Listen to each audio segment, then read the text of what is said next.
Most of the world's nuclear energy currently depends on a single element, uranium.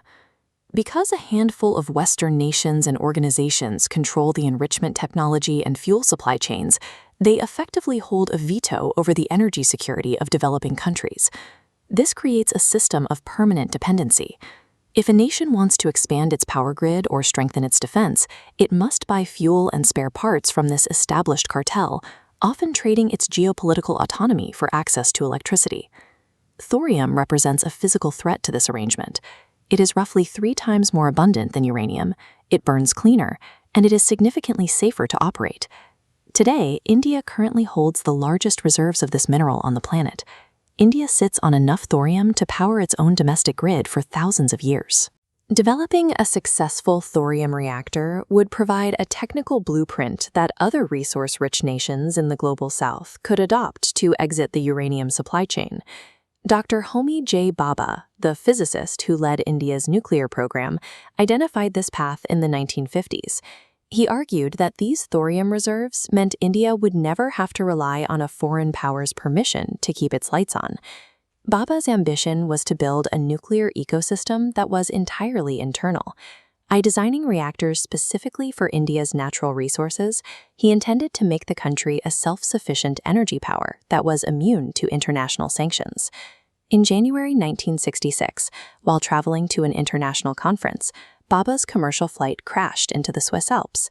There were no survivors, and the circumstances of the crash remain a subject of intense debate.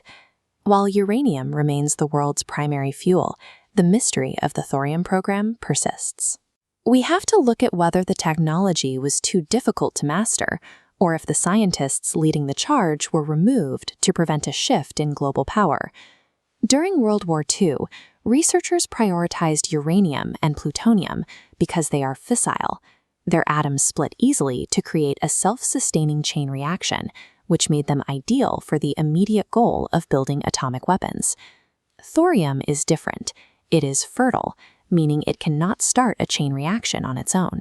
To generate power, a thorium atom needs an external push from a neutron. This makes thorium reactors easier to control, but more complex to start. This process creates a difficult byproduct, uranium-232. It emits intense gamma radiation that can penetrate heavy shielding. This radiation is lethal to humans and destroys the sensitive electronic circuits required to guide a nuclear missile.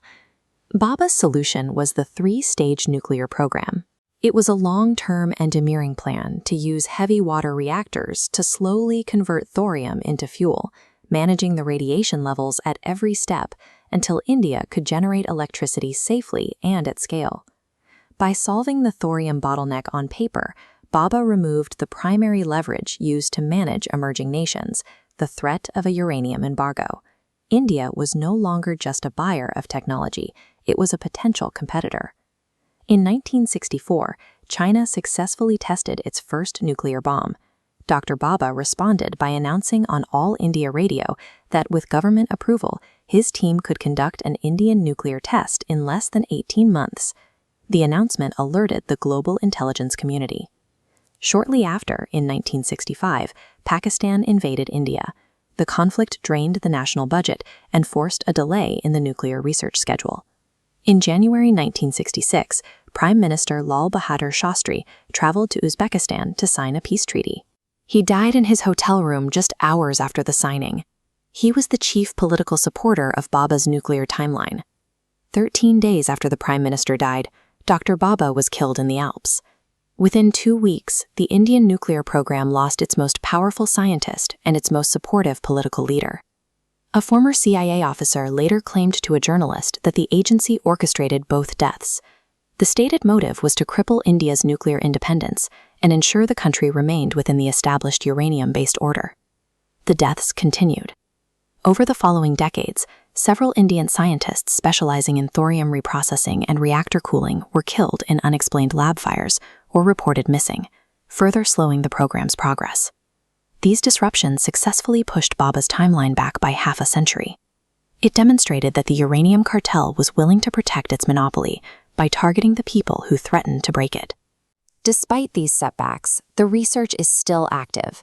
Today, Indian scientists are working to finalize the thorium fuel cycle, moving toward the same goal Bhabha set 70 years ago.